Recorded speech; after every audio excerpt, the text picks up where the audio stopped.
आज हमारा टॉपिक है स्टैटिक्स से रिलेटेड।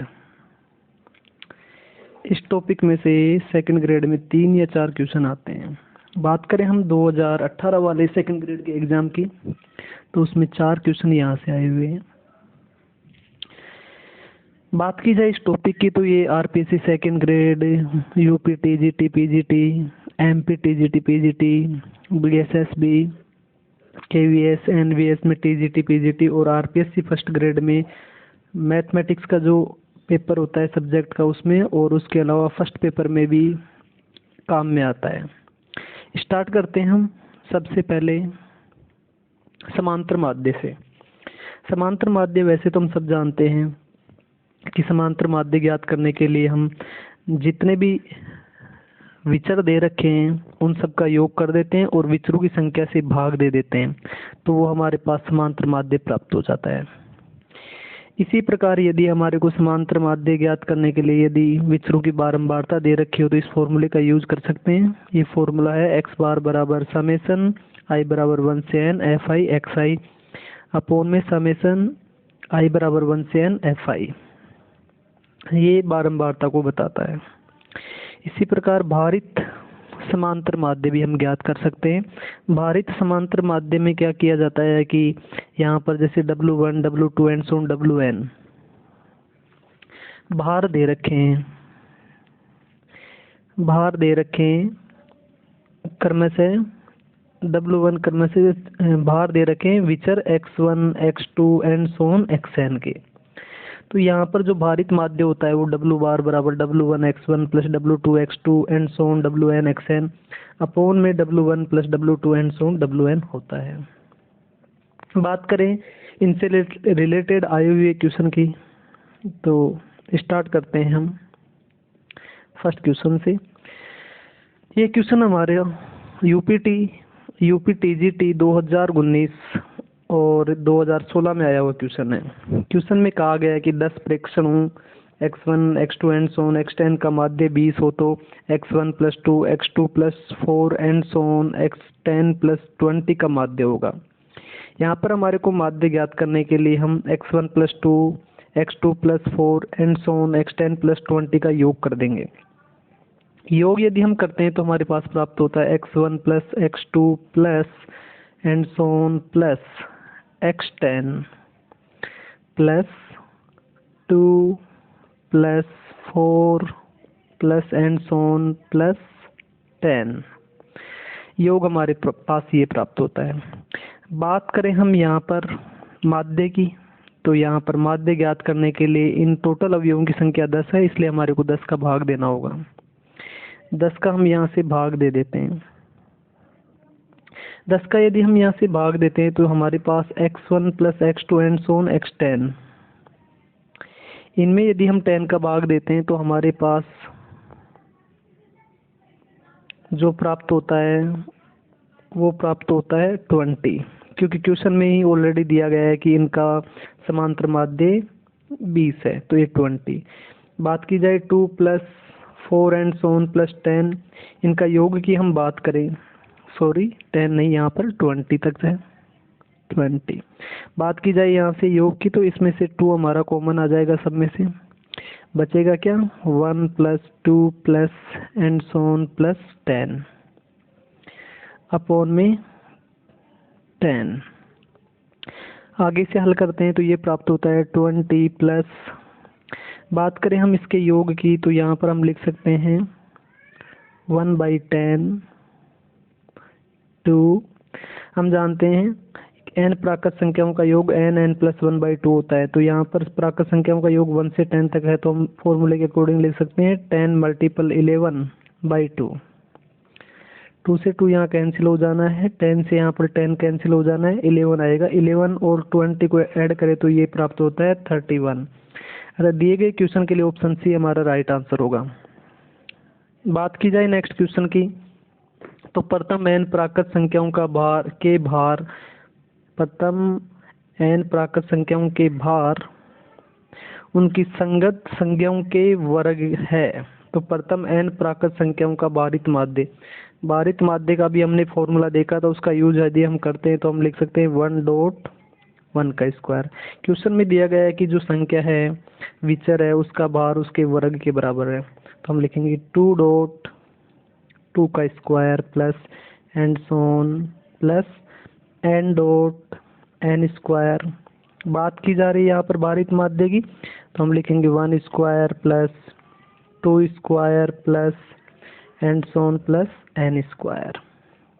यहाँ पर योग की बात की जाए तो ऊपर 1 की क्यूब 2 की क्यूब एंड सोन एन की क्यूब बन रही है, तो उसका योग के फॉर्मूले से हम लिखे तो हम लिख सकते हैं एन प्लस 1 बाई 2 का होल स्क्वायर।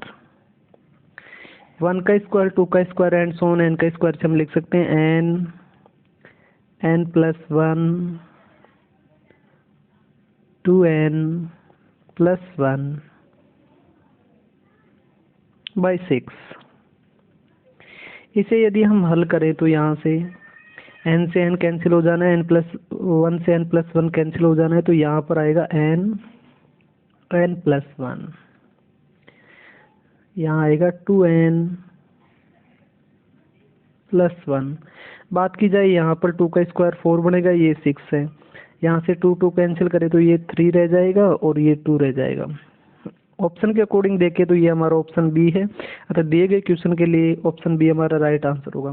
ये क्वेश्चन हमारे राजस्थान में जो 2017 में सेकंड ग्रेड का एग्जाम हुआ था उसमें आया हुआ क्वेश्चन है। बात करें नेक्स्ट क्वेश्चन की, तो नेक्स्ट क्वेश्चन हमारा है 9 वस्तुओं का माध्य भार 15 किग्रा है, यदि एक और वस्तु जोड़ दें तो माध्य भार 16 किग्रा हो जाता है, तो 10वीं वस्तु का भार। तो यहाँ पर बात की जाए 10 वस्तुओं का भार हो रहा है 16 किग्रा, यानी कि टोटल जो भार होगा वो होगा 16 मल्टीपल में 10 माइनस पहले जो भार था 15 वस्तुओं का जो माध्य 9 वस्तुओं का जो माध्य था वो था हमारा 15, यानी कि 9 मल्टीपल 15 बराबर। इसे हल हम करें तो हम लिख सकते हैं 160 माइनस 135 बराबर हम लिख सकते हैं 25। अतः दी गई जो 10वीं वस्तु है उसका भार होगा 25 kg, अतः दिए गए क्वेश्चन के लिए ऑप्शन सी हमारा राइट आंसर होगा। बात की जाए नेक्स्ट, तो नेक्स्ट एक फॉर्मूला होता है, ये फॉर्मूला बहुत ज़्यादा इम्पोर्टेंट है, बार बार एग्जाम में आता रहता है। फॉर्मूला क्या है कि बहुलक बराबर 3 माध्यिका माइनस 2 माध्य, बहुलक बराबर 3 माध्यिका माइनस 2 माध्य। बात करें हम इससे रिलेटेड क्वेश्चन की, तो ये हमारे यूपी टीजीटी के अंदर 2016 और 2019 के अंदर ये क्वेश्चन आया है। फॉर्मूला डायरेक्ट पूछा गया है, बहुलक बराबर अभी हमने देखा था 3 माध्यिका माइनस 2 माध्य, तो दिए गए क्वेश्चन के लिए ऑप्शन डी हमारा राइट आंसर होगा। बात करें नेक्स्ट क्वेश्चन की, तो नेक्स्ट क्वेश्चन है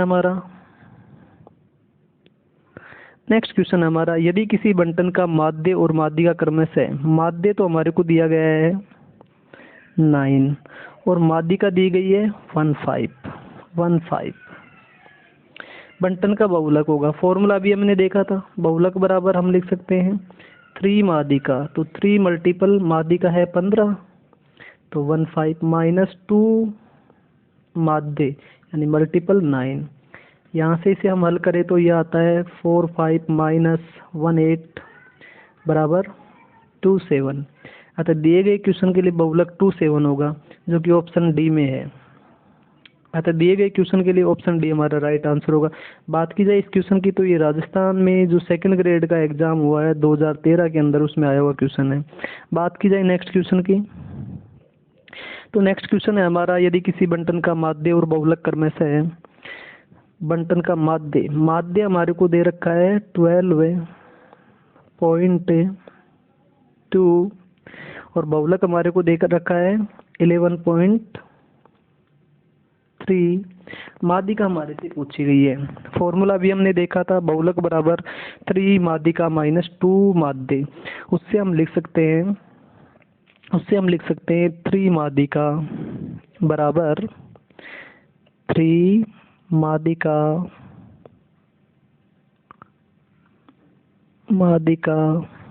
बराबर बहुलक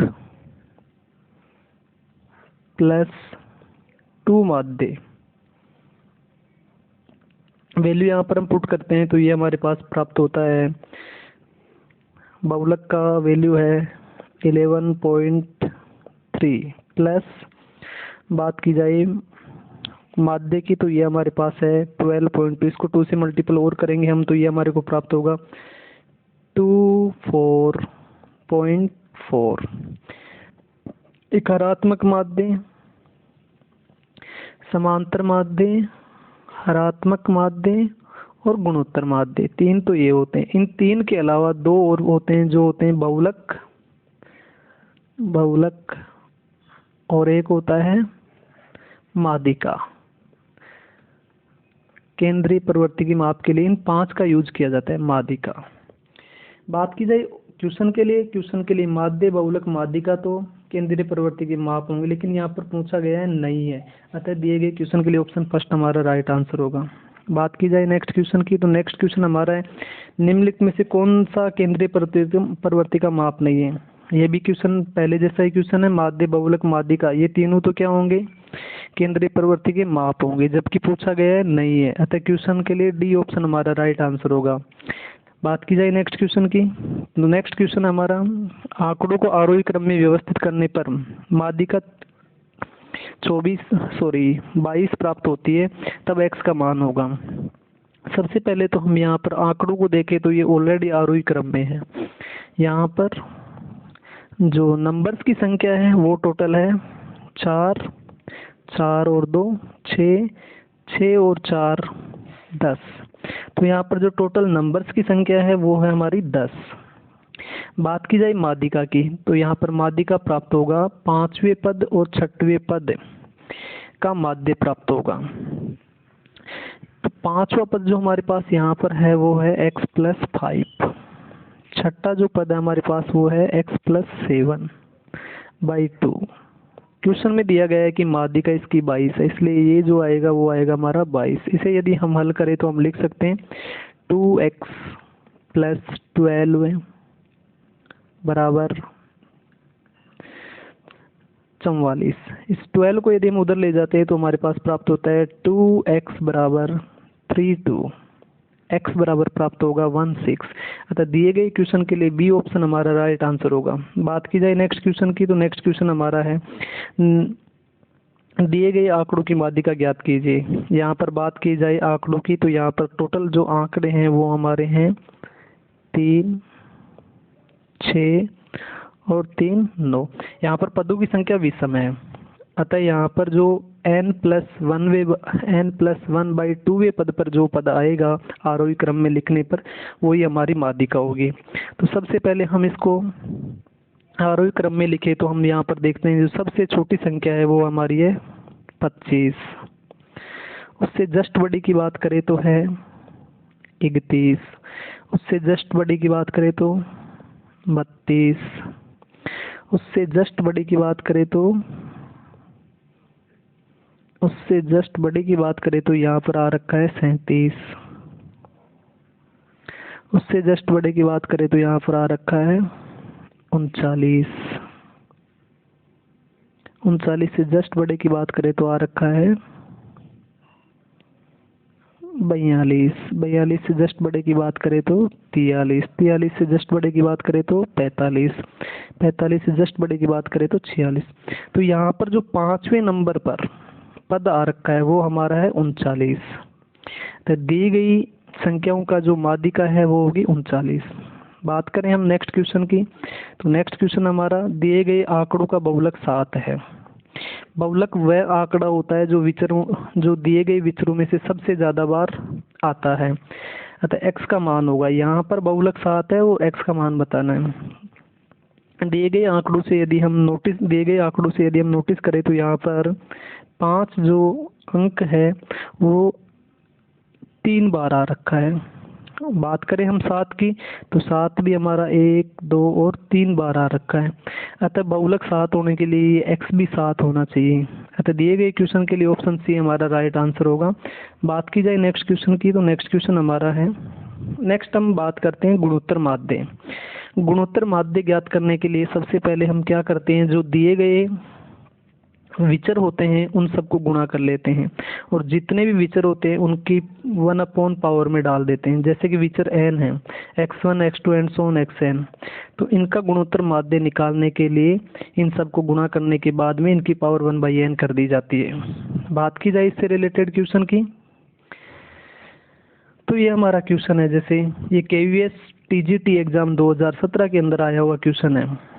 यहाँ पर संख्याएं दी गई है और इनका गुणोत्तर माध्य पूछा गया है। तो सबसे पहले तो हमारे को इन संख्याओं का गुणा ज्ञात कर लेना है। संख्याएं 3, 9, 2, 7, 8, 1, 2, 4, 3। यहाँ पर इन टोटल नंबर्स की बात करें तो ये नंबर हैं 3 और 2 5। अतः गुणोत्तर माध्य निकालने के लिए हमारे को इन सब के गुणा की पावर 1/5 कर देना है। यहाँ से बात की जाए 3 के लिए, तो यहाँ से हम 3 को लिख सकते हैं 3 की पावर 1 प्लस 9 को लिख सकते हैं 3 की पावर 2, अतः हम लिख सकते हैं +2। 27 को हम लिख सकते हैं पावर 3, 81 को लिख सकते हैं पावर 4, पावर 5 की पावर 1/5। बात की जाए यहाँ से, तो यहाँ पर हम देखते हैं 3 की पावर, इनका योग यदि हम करते हैं तो ये हमारे हो रखे हैं 5 और 5 10, 10 और 5 15, 15 की पावर 3 की पावर 15 की पावर 15, सॉरी ओनली 5, क्योंकि यहाँ पर जो दी गई संख्याएं थी वो 5 थी। तो ये प्राप्त होता है हमारे को 3 की पावर 3 बराबर 27। अतः दिए गई संख्याओं का गुणोत्तर माध्य 27 होगा, अतः ऑप्शन बी हमारा राइट आंसर होगा। नेक्स्ट क्वेश्चन की हम बात करते हैं, तो नेक्स्ट में हमारे पास है प्रसरण। प्रसरण ज्ञात करने के लिए सबसे पहले हमारे को समांतर माध्य की जरूरत होती है। समांतर माध्य ज्ञात करने के बाद में हम विचरों में से समांतर माध्य को घटाते हैं और उनका जो स्क्वायर होता है उसका भी क्या कर लिया जाता है, उसका भी माध्य, समांतर माध्य ज्ञात कर लिया जाता है। वही हमारा क्या कहलाता है, प्रसरण कहलाता है। और इसमें वेरिएशन ऑफ x बार या सिग्मा स्क्वायर से प्रदर्शित किया जाता है। इसके बाद में हमारा आता है मानक विचलन। मानक विचलन जो होता है वो प्रसरण का ही धनात्मक वर्गमूल होता है। प्रसरण को सिग्मा स्क्वायर से रिप्रेजेंट किया जाता है, जबकि मानक विचलन को सिग्मा से रिप्रेजेंट किया जाता है। बात करें इससे रिलेटेड क्वेश्चनों की, तो इससे रिलेटेड हमारे क्वेश्चन है। क्वेश्चन से पहले हम थोड़ा सा इनकी प्रॉपर्टी के रिलेटेड भी बात कर लेते हैं, जहाँ से एग्जाम में डायरेक्ट क्वेश्चन उठते हैं। तो सबसे पहले इनकी जो प्रॉपर्टी है प्रसरण की वो है, प्रथम n प्राकृत संख्याओं का प्रसरण n² - 12 होता है। ये फॉर्मूला डायरेक्ट एग्जाम में काफ़ी बार पूछा गया फॉर्मूला है। नेक्स्ट, यहाँ से ये भी थोड़ा ध्यान रखने की आवश्यकता होता है कि भाई जब यहाँ से प्रसरण जब n² - 1/12 होता है, तो मानक विचलन जो होता है वो होता है √n² - 1/12। बात की जाए kx का जो प्रसरण होता है वो होता है k² वेरिएशन ऑफ x, यानी कि हम x का यदि प्रसरण ज्ञात करें और यदि हम kx का प्रसरण ज्ञात करें तो kx का हमारे पास प्रसरण जो प्राप्त होता है वो k² और वेरिएशन ऑफ x के बराबर प्राप्त होता है। बात की जाए ax प्लस b के प्रसरण की, तो ये हमारे को प्राप्त होता है x की गुणा में a होता है, अर्थात जो गुणा में होता है ना वो तो बाहर स्क्वायर के रूप में आ जाता है और जो जोड़ के रूप में होता है उसका कोई इफेक्ट प्रसरण के ऊपर नहीं होता है। बात करें हम इनसे रिलेटेड क्वेश्चनों की, तो क्वेश्चन हमारे जैसे कि ये क्वेश्चन देखिए, ये राजस्थान में जो सेकंड ग्रेड का एग्जाम था उसमें आया हुआ क्वेश्चन है। यहाँ पर दिया गया है कि किसी बंटन का प्रसरण v है, यदि चर के प्रत्येक मान को एक अचर राशि k से गुणा कर दिया जाए तो प्रसरण होता है। सीधा सीधा यहाँ पर अभी हमने एक प्रॉपर्टी देखी थी, वेरिएशन ऑफ kx बराबर k² वेरिएशन ऑफ x। तो यहाँ पर हमारे को इस क्वेश्चन में कहा गया है कि प्रत्येक मान को एक अचर राशि k से गुणा कर दिया जाए, यहाँ पर k से गुणा करने पर जो प्रसरण है वो k स्क्वायर के बराबर हो, k स्क्वायर से गुणा हो जाएगा। तो यहाँ पर ऑप्शन के अकॉर्डिंग देखें तो हमारा सी ऑप्शन हमारा राइट आंसर होगा। बात की जाए नेक्स्ट क्वेश्चन की, तो नेक्स्ट क्वेश्चन हमारा नेक्स्ट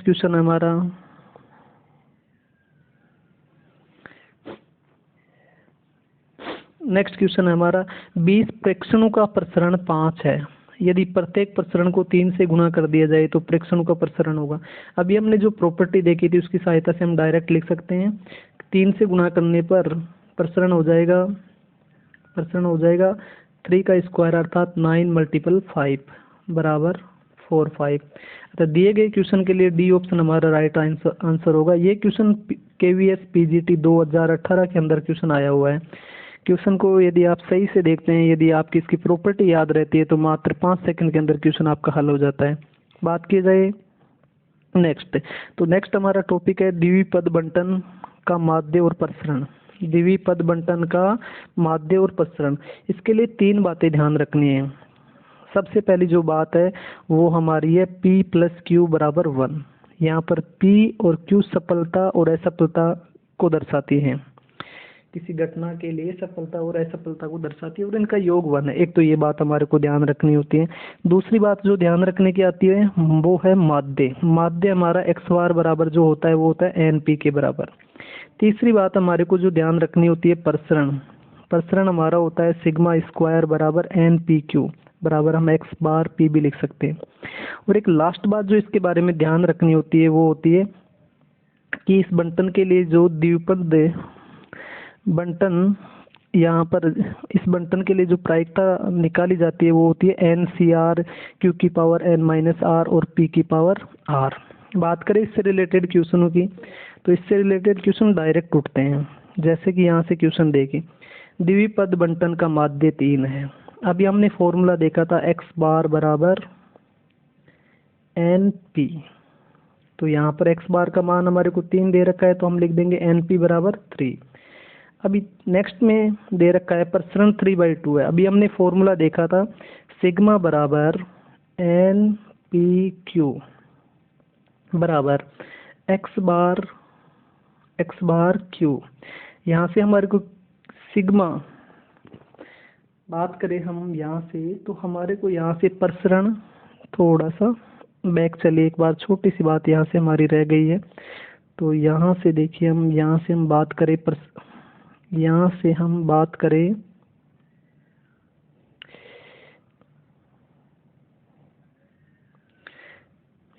बात करें तो यहाँ पर देखिए आप प्रसरण सिग्मा स्क्वायर बराबर NPQ है। ये थोड़ा ध्यान रखने का है, कभी कभी हम इसमें मिस्टेक कर देते हैं। तो यहाँ से हमारा क्वेश्चन पे आ जाइए। अब आप बात करें तो यहाँ से प्रसरण को हम सिग्मा स्क्वायर से रिप्रेजेंट करते हैं। यहाँ पर सिग्मा स्क्वायर यानी प्रसरण का मान दिया गया है वो दिया गया है 3/2 बराबर x बार का मान हमें दिया गया है 3, Q की जगह हम Q। यहाँ इसे हम हल करें तो यहाँ से Q बराबर 1/2 प्राप्त होता है, तो P बराबर भी 1/2 प्राप्त होगा क्योंकि P + Q बराबर 1 होता है। यहाँ पर हमारे को अभिप्रयोग की संख्या ही बतानी है, तो ये मान यहाँ से हम इसमें पुट कर सकते हैं। पुट करेंगे तो हमारे पास प्राप्त होगा NP की जगह 1/2 बराबर 3। तो यहाँ से n का जो वैल्यू होता है वो प्राप्त होता है 6। अतः दिए गए क्वेश्चन के लिए बी ऑप्शन हमारा राइट आंसर होगा। ये क्वेश्चन भी राजस्थान में जो सेकंड ग्रेड का एग्जाम हुआ था 2017 के अंदर, उसमें आया हुआ क्वेश्चन है। बात की जाए नेक्स्ट क्वेश्चन की, तो नेक्स्ट क्वेश्चन है हमारा द्विपद बंटन के मानक विचलन बराबर है। यहाँ से थोड़ा ध्यान रखने की आवश्यकता होती है। अभी हमने देखा था सिग्मा स्क्वायर बराबर क्या है NPQ, ये हमारा प्रसरण होता है, लेकिन हमारे को यहाँ पर पूछा गया है मानक विचलन अर्थात सिग्मा पूछा गया है, तो सिग्मा हमारा हो जाएगा √NPQ। तो दिए गए क्वेश्चन के लिए हमारा सी ऑप्शन हमारा राइट आंसर होगा। आज के लिए इतना काफ़ी है। इस तरह के हम कुछ क्वेश्चन और लेके आते हैं जिनके माध्यम से ये टॉपिक हमारा कंप्लीट हो जाएगा।